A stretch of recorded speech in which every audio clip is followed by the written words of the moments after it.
Hi, I'm Pathfinder and author Monica Cost, and today I wanted to talk a little bit about the sense of being overwhelmed. It's a question that I get asked a lot, and I had a conversation with a dear friend today who was telling me about all of her amazing ideas and how sometimes she feels overwhelmed when thinking about what to do, when to do it, how do I get it all done. And then she posed the question, do you ever get overwhelmed and how do you handle it? Certainly I get overwhelmed like most of us do. We have so much going on in life and we have so many inputs coming from so many different places that it is not hard to add things to the to-do list. So what I told her to do is, stress comes from when we don't have a plan. It's when things are in our head and we are constantly thinking about them, but we don't actually have a way to resolve them. And so it's like a funnel. We have all of these things coming at us and they end up in this tiny little spot called our brain, and they have no way to filter out. So the first thing that I recommend is to make a list. It sounds simple, but not in your head, on a piece of paper or on a computer. Make a list of all of your stressors, all of the things that are overwhelming you.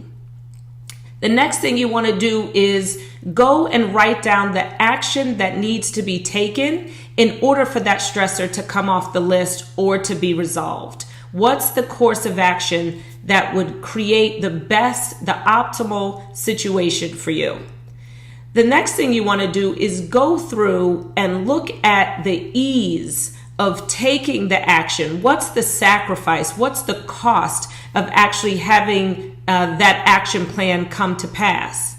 Then the next thing you want to do is prioritize. Prioritize the action plans and set dates. Some of this stuff you realize that when you get it on paper, it actually isn't that scary and it's something that can wait. Sometimes you may need to clear it with other people. Sometimes they're just very easy things, or quick things, I should say. They're not always easy, but they can be quick to resolve because sometimes they just require that we talk to another person or have a hard conversation. Go ahead and do it. What's the worst that can happen? It's better than keeping it in your heart and soul and being vexed by it every day. So prioritize those things and then begin.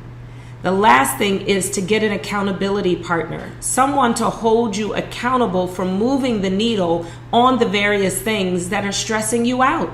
Carrying them around with you is not doing anybody any good. We need you to be the best of you so that we can get the best of you. I'm Pathfinder and author Monica Cost.